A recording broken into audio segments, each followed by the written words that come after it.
Happy. ഒറ്റ വാക്കി പറഞ്ഞാൽ ഐ എം ഹാപ്പി. അതിൽ തന്നെ എല്ലാം ഉണ്ട്. കാരണം എനിക്ക് ഓരോന്നായിട്ട് എടുത്തെടുത്ത് പറയാനില്ല.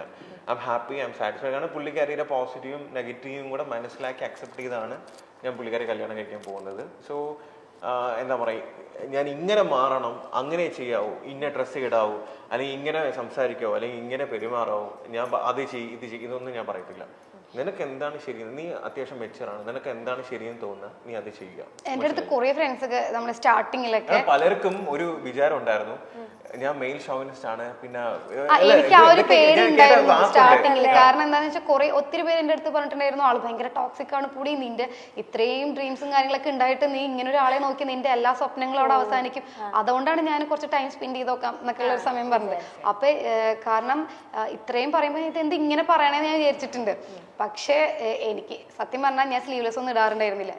ഞാൻ സ്ലീവ്ലെസ് പോലും ഇടാൻ തുടങ്ങിയത് ചേട്ടൻ വന്നതിന് ശേഷമാണ്. എനിക്ക് നല്ല മാറ്റം. അതെ, എനിക്ക് കുറച്ചുകൂടി ഫ്രീഡം, എനിക്ക് എന്നെ കുറച്ചുകൂടി ആള് മേക്ക് ഓവർ ആക്കി എടുക്കുകയാണ് ചെയ്യുന്നത്. കാരണം പുള്ളിക്കാരിക്ക് എന്താ പറയാ, ഈ സംസാരിക്കുമ്പോഴത്തേക്ക് അല്ലെങ്കിൽ സ്റ്റേജ് ഫിയർ അല്ലെങ്കിൽ ചെറിയതായിട്ട് ഇന്റർവ്യൂയുടെ കാര്യങ്ങളൊക്കെ വരുമ്പോൾ ചെറിയൊരു ഇത് ഇനിഷ്യലി ഉണ്ടായിരുന്നു. പക്ഷെ അതൊക്കെ എന്ത് ചെയ്തു, ഗ്രാജുവലി എന്ത് ചെയ്തു, ഭയങ്കരമായിട്ട് മാറി. ഇപ്പൊ കണ്ട ബോൾഡായിട്ട് ഇരുന്ന് സംസാരിക്കുന്നുണ്ട്. ഞാനിങ്ങനെ ഇരുന്ന് ഇങ്ങനെ ഒരു സൈഡിൽ ഇരുന്ന് ഇങ്ങനെ കേട്ടോണ്ടിരിക്കുകയാണ്. പുള്ളിക്കാരി പക്ഷെ പറയുന്ന കാര്യങ്ങള് ക്രിസ്പായിട്ട് എന്ത് ചെയ്യും, ഷോർട്ട് ആൻഡ് ക്രിസ്പായിട്ട് കാര്യങ്ങളെല്ലാം കറക്റ്റ് ആയിട്ട്. എനിക്ക് കോളേജിൽ പഠിക്കുന്ന സമയത്ത് ഓൺ സ്റ്റേജ് പെർഫോമർ ഒന്നും ആയിരുന്നില്ല. എനിക്ക് ഭയങ്കര പേടിയാ, സ്റ്റേജ് ഫ്രണ്ട്സ് ഭയങ്കരമായിട്ടുണ്ട് എനിക്ക്. ഞാൻ അഭിനയിക്കാൻ പോയ സമയത്തും കരഞ്ഞു പിഴിഞ്ഞിട്ടൊക്കെയാണ് അത് കംപ്ലീറ്റ് ചെയ്തത്. കാരണം ഭയങ്കര പേടിയാണ്. വരുമ്പോ പറഞ്ഞതാണ് ചേട്ടൻ ഞാൻ കുറച്ച് സംസാരിക്കും, ചേട്ടൻ സംസാരിച്ചോ. പിന്നെ നമ്മുടെ ഒരു കംഫർട്ട് സോണിൽ എത്തിക്കഴിഞ്ഞാൽ കുഴപ്പമില്ല. പക്ഷെ ഇപ്പൊ എനിക്ക് പിന്നെയും പ്രശ്നമില്ല.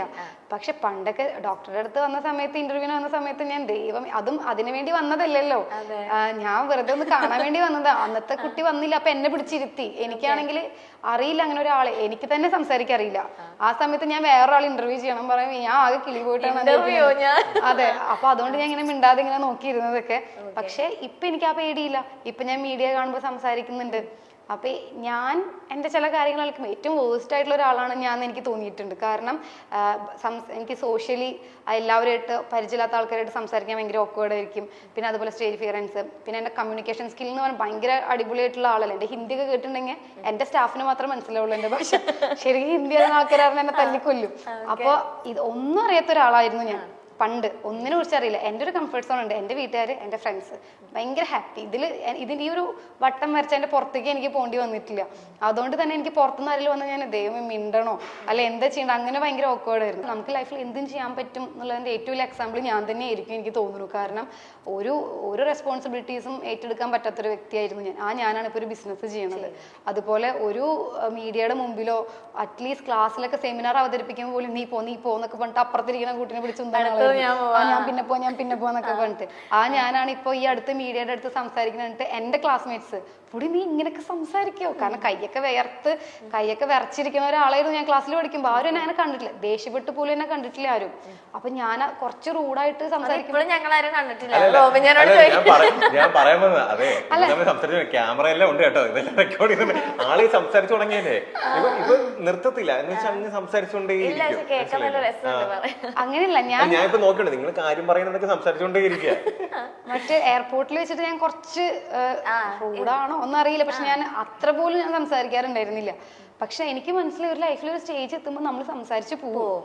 സാധാരണ എല്ലാവർക്കും പ്രോബ്ലംസ് ഉണ്ടാവുക എന്ന് വെച്ചിട്ടുണ്ടെങ്കിൽ അൺനെസസറി ആയിട്ടുള്ള കാര്യങ്ങൾ പറയാം, അല്ലെങ്കിൽ അൺനെസസറി ആയിട്ടുള്ള ആൾക്കാരെ പ്രൊവോക്ക് ചെയ്യാൻ പോവുക, അല്ലെങ്കിൽ അഭിപ്രായങ്ങളെങ്കിലും അറ്റ്ലീസ്റ്റ് പറയുമ്പോഴാണല്ലോ ഇങ്ങനെ ബാക്കിയുള്ള ആൾക്കാരെ ഒന്ന് അറ്റാക്ക്. ഞാൻ ആലോചിക്കുന്നത് റോബിൻ ചേട്ടന് ഇഷ്ടപ്പെട്ടതിന് ശേഷം ഞാൻ ഒറ്റയ്ക്ക് എവിടെ ഒരു സ്ഥലത്ത് ഇന്റർവ്യൂ കൊടുത്തിട്ടില്ല. എൻ്റെ ലൈഫിൽ ഞാനായിട്ട് ചെയ്ത കാര്യങ്ങളുടെ നെക്സ്റ്റ് ഒരു സ്റ്റേജ് കഴിഞ്ഞിട്ട് മാത്രമേ ഞാൻ അങ്ങനെ ചെയ്യൂന്ന് ഓൾറെഡി ഞാൻ ഡിസിഷൻ എടുത്തിട്ടുണ്ടായിരുന്നു. അത്രയും റീച്ചുള്ള സമയത്ത് പോലും ഞാൻ എവിടെയും പോയിട്ടുണ്ട്. എനിക്കല്ല, റോബിൻ ചേട്ടൻ ഉണ്ടായിരുന്ന സമയത്ത് പോലും എന്നെ വിളിച്ച സമയത്ത് ഞാൻ പോയിട്ടില്ല.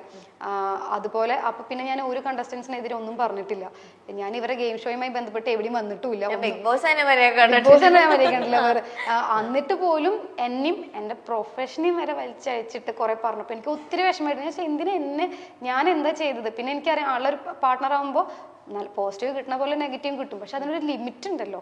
ആ ലിമിറ്റും കഴിഞ്ഞ് ഒത്തിരി എനിക്ക് കിട്ടിയിട്ടുണ്ടായിരുന്നു. ആ സമയത്ത് എനിക്ക് വിഷമം, ഞാനൊന്നും പറയാതെ എന്തിനാണ് ഇങ്ങനെ പറയണതായിരുന്നു. ഇപ്പൊ എനിക്ക് ആ വിഷമം പോയി. ഞാൻ ഇടയ്ക്ക് ചോദിക്കാറുണ്ട്, കാരണം എന്നെ ഇഷ്ടപ്പെട്ടു എന്ന് പറഞ്ഞ ഒറ്റ കാര്യം കൊണ്ട് ഒരുപാട് വഴക്കും ചീത്തവിളിയും കേട്ടോണ്ടിരിക്കുന്ന ആരൊക്കെ റാൻഡമായിട്ടുള്ള ഫേക്ക് അക്കൗണ്ട്സ് റാൻഡമായിട്ടുള്ള ആൾക്കാരാവും. കാരണം വേറൊരു പെൺകുട്ടിയാണെന്നുണ്ടെങ്കിൽ ഞാൻ എന്തിനും ഇത് കേൾക്കേണ്ട കാര്യം കാണും, ഇതിൽ നിന്നും ബെറ്റർ ആയിട്ടുള്ള ഒരു ഓപ്ഷൻ എനിക്ക് കിട്ടത്തില്ല, എന്തിനാ ഞാൻ ഇങ്ങനെ കേട്ടോണ്ടിരിക്കുന്നതെന്ന് പലർക്കും ചിലപ്പം പലരും ചിന്തിക്കാം. പക്ഷെ അങ്ങനെയുള്ള സമയത്തും പുള്ളിക്കാരൻ എന്ത് ചെയ്തു, അതിലൊന്നും ബോധർ ചെയ്തില്ല. ഇപ്പൊ എനിക്ക് വിഷമം കുറച്ച് കുറവെന്ന് വെച്ചാല് അന്ന് എയർപോർട്ടിലൊക്കെ വെച്ച് രണ്ട് മൂന്ന് വാക്കുകൾ ഞാൻ പറഞ്ഞിട്ടുണ്ടായിരുന്നു. അതെ, ഇനി കേട്ടല്ലോ, ഓക്കെ അന്ന് ഞാൻ റിയാക്ട് ചെയ്തിട്ടുണ്ടായിരുന്നല്ലോ, അതിന്റെ ബാക്കി കിട്ടിക്കോട്ടെ എന്നുള്ളൊരു സമാധാനം ഉണ്ട്. മറ്റത് എനിക്ക് വിഷമമായിരുന്നു, കാരണം ആ പരിസരത്തേക്ക് വരാതെ ഞാൻ എന്റെ പ്രൊഫഷൻ മാത്രം നോക്കി പോവാ. അപ്പൊ എന്നെ എന്റെ പ്രൊഫഷനെ വലിച്ചിട്ടിട്ട് ഇങ്ങനെ എന്നിട്ടും ഞാൻ റിയാക്ട് ചെയ്യുന്നില്ല. ഇപ്പോഴും അതിനെ റിയാക്ട് ചെയ്തിട്ടില്ല, ഒന്നും പകരമായിട്ട് ഞാൻ സംസാരിക്കാൻ വന്നിട്ടില്ല.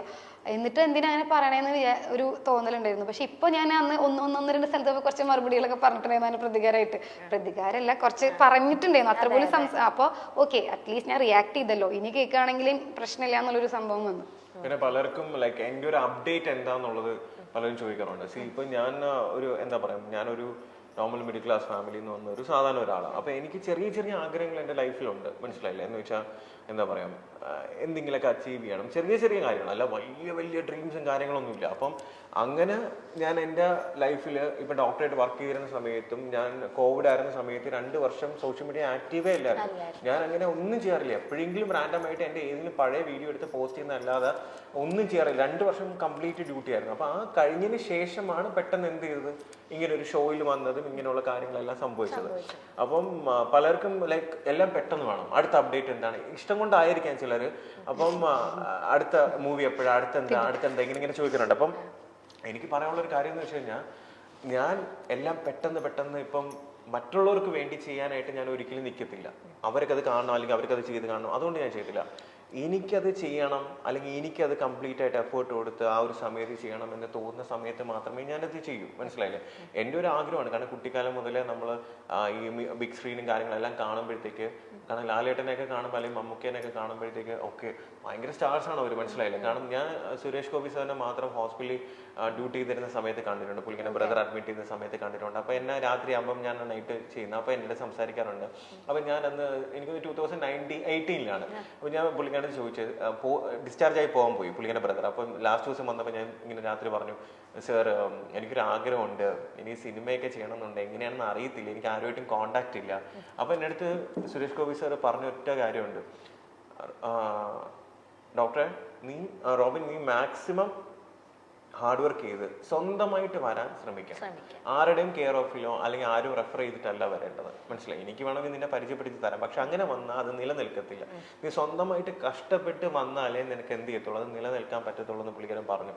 അപ്പം അതിനുശേഷം സത്യം പറഞ്ഞാൽ ലൈക്ക് ഞാൻ റീസെന്റ് പുള്ളിക്കാരനെ ഒന്ന് കണ്ടായിരുന്നു, റാൻഡമായിട്ട് കണ്ടതാ. അപ്പം ഞാനിങ്ങനെ പുള്ളിക്കാരൻ്റെ അടുത്ത് പറഞ്ഞു, സാർ എന്നെ അറിയാമോ എന്ന് ചോദിച്ചപ്പോൾ വലിയ ഇതില്ല. അപ്പം ഞാൻ പറഞ്ഞു, സാർ ഇങ്ങനെ ഹോസ്പിറ്റലിൽ അന്ന് കണ്ടിട്ടുണ്ടായിരുന്നു, ഞാൻ ഇങ്ങനെ ഷോയിലൊക്കെ പോയിട്ട് ഓക്കെ എന്ന് പറഞ്ഞിട്ട് എന്ത് ചെയ്തു, ജസ്റ്റ് ഇങ്ങനെ സംസാരിച്ചായിരുന്നു. അപ്പം ഞാൻ ഇങ്ങനെ പറയാം, സാർ എൻ്റെ അടുത്ത് അന്നൊരു വാക്ക് പറഞ്ഞിട്ടുണ്ടെന്ന്, സ്വന്തമായിട്ട് കഷ്ടപ്പെട്ട് അധ്വാനിച്ച് നമ്മൾ വന്നാൽ മാത്രമേ അത് നിലനിൽക്കത്തുള്ളൂ എന്നുള്ളത്. സോ എനിക്ക് ആ ഒരു ഇത് ഞാൻ സ്വന്തമായിട്ട് എഫേർട്ട് ഇട്ട്, സ്വന്തമായിട്ട് കഷ്ടപ്പെട്ട്, സ്വന്തമായിട്ട് ഹാർഡ് വർക്കും സ്മാർട്ട് വർക്കും ചെയ്തിട്ടാണ് ചെറുതായിട്ട് എന്തെങ്കിലുമൊക്കെ അച്ചീവ് ചെയ്ത് വരുന്നത്. അപ്പം അത് ഇനിയും, കാരണം എനിക്ക് ആ റൂട്ട് അറിയാം. കാരണം ഒരു പ്രാവശ്യം നമ്മൾ ഒരു കാര്യം ചെയ്ത് കഴിഞ്ഞാൽ നമുക്ക് ആ റൂട്ട് അറിയാം, എങ്ങനെ അതിലേക്ക് വരണം എന്നുള്ളത്. സോ ഒബ്വിയസ്ലി എൻ്റെ സിനിമ എന്ന് പറഞ്ഞ ഒരു മോഹവും എന്ത് ചെയ്യും, കാരണം ലാലേട്ടനൊക്കെ ബിഗ് സ്ക്രീനിൽ കാണുമ്പോൾ ഞാൻ ഒരിക്കൽ പോലും മനസ്സിൽ ചിന്തിച്ചിട്ട് പോലും ഇല്ല എന്നെ ഇങ്ങനെ എൻ്റെ അടുത്ത് റോബിനെ എന്ന് പേര് അറിയോ. ഞാൻ ഇടയ്ക്കിടയ്ക്ക് സാർ എന്നെ ചീത്ത വിളിക്കുന്ന വീഡിയോ അല്ലെങ്കിൽ വഴക്ക് പറയുന്ന വീഡിയോ ഒക്കെ എന്ത് ചെയ്യും, ഇടയ്ക്കിടയ്ക്ക് ലാലേട്ടനാണ് എന്നെ വഴക്ക് പറയുന്നത്. ഓ അത് കേൾക്കുമ്പോൾ ലാലേട്ടനെ വഴക്ക് പറയുന്നത്, ഓ എന്തൊരു സന്തോഷം. അത് പറഞ്ഞാൽ എനിക്കത് ഭയങ്കര സന്തോഷം. കാരണം നമ്മളൊക്കെ ബിഗ് സ്ക്രീനിൽ കാണുന്ന ഒരു ലെജൻഡ് നമ്മൾ എന്ത് ചെയ്യുന്നു, നമ്മളെ വഴക്ക് പറയുന്നു. റോബിനെ അങ്ങനെ ഇങ്ങനെയാണ്, നിനക്ക് വേണോ പോണോ, ഞാൻ ഇങ്ങനെയാണ് പറയുന്നത്. ഞാൻ ആലോചിക്കുമ്പോൾ എനിക്ക് സത്യം ഭയങ്കര സന്തോഷം തോന്നാറുണ്ട്. അപ്പൊ എൻ്റെ ഒരു ആഗ്രഹമാണ് സിനിമ എന്നുള്ളത്. അത് ഞാൻ പയ്യെ, കാരണം എൻ്റെ ഫീൽഡ് അല്ലായിരുന്നു സിനിമ അല്ലെങ്കിൽ ഈ ഒരു ഇൻഡസ്ട്രി എന്ന് പറയുന്നത്. അപ്പൊ ഇതിലേക്ക് വരുമ്പോൾ ഒരുപാട് കാര്യം എടുത്തുചാടി ചെയ്യാൻ പറ്റുന്നത്. ഞാൻ ഇപ്പോഴും പറയുന്നു, ഭയങ്കര അതിഗംഭീരമായിട്ടുള്ള വലിയ സംഭവം ഒന്നും ആയിരിക്കുന്നില്ല ഞാൻ ചെയ്യുന്നത്. ചെറിയൊരു സംഭവം, ചെറിയ എൻ്റെതായിട്ടുള്ള ലിമിറ്റേഷൻസിൽ ഞാനത് ചെയ്യും. അത് എന്നെ ഇഷ്ടമുള്ളവർ കാണുക, സപ്പോർട്ട് ചെയ്യുക, അനുഗ്രഹിക്കുക, ഇങ്ങനെ. കാരണം ഞാൻ പറയില്ലേ, എനിക്ക് എല്ലാവരും എന്താണ് റോബിൻ അച്ചീവ് ചെയ്തത്, എന്താണ് റോബിൻ്റെ അച്ചീവ്മെന്റ് എന്നാണ്. എൻ്റെ അച്ചീവ്മെന്റ് എന്ന് പറയുന്നത്, ഞാൻ ഇന്നേ വരെ എൻ്റെ ജീവിതത്തിൽ കാണാത്ത ഒരുപാട് പേര് എന്നെ സ്നേഹിക്കുക, സിൻസിയറായിട്ട് സ്നേഹിക്കുക, അവരെനിക്ക് വേണ്ടി പ്രാർത്ഥിക്കുക, മനസ്സിലായില്ല, അവരുടെ ബ്ലെസ്സിങ്സ്, അനുഗ്രഹം. അത് തന്നെയാണ് എൻ്റെ ഏറ്റവും വലിയ അച്ചീവ്മെന്റ് എന്ന്. അത് അന്നും ഇന്നും ഇനി എന്നാണെങ്കിലും ഞാൻ ആഗ്രഹിക്കുന്നത്. കാരണം അതെന്ന് പറയുന്നത് നമുക്ക് എത്ര കാശ് കൊടുത്താലോ എത്ര ഇത് ചെയ്താലോ അല്ല, ഞാൻ പറഞ്ഞ മറ്റുള്ളതെല്ലാം മെറ്റീരിയലിസ്റ്റിക് ആണ്. മെറ്റീരിയലിസ്റ്റിക് ആണ് അതെന്ന് പറയുന്നത്. ഓക്കെ, അത് സ്നേഹത്തിൽ പലരും തരുന്ന. പക്ഷെ ഒരാൾ മനസ്സറിഞ്ഞ് നമുക്ക് വേണ്ടി പ്രാർത്ഥിക്കുക, മോനെ നീ ഓക്കെ ആണോ, നീ ഫുഡ് കഴിച്ചോ, നീ നന്നായിരിക്കണം എന്ന് ചിലപ്പോൾ ആ ഒരു വ്യക്തിനെ ഞാൻ ചിലപ്പോൾ കാണുന്നില്ല. അങ്ങനെ പ്രാർത്ഥിക്കുന്ന, എനിക്ക് വേണ്ടി എന്നെ സിൻസിയറായിട്ട് സ്നേഹിക്കുന്ന ഒരുപാട് പേര് ചിലപ്പോൾ ഈ വീഡിയോ കാണുന്നുണ്ടായിരിക്കും. എനിക്ക് നിങ്ങളിലേക്ക് ചിലപ്പോൾ നിങ്ങളെ കാണുന്ന പോലും എനിക്ക് അറിയത്തില്ല. പക്ഷെ എൻ്റെ സ്നേഹം നിങ്ങളിൽ എപ്പോഴും ഉണ്ടായിരിക്കും. അത് മാത്രമേ എനിക്ക് മതി. അത്ര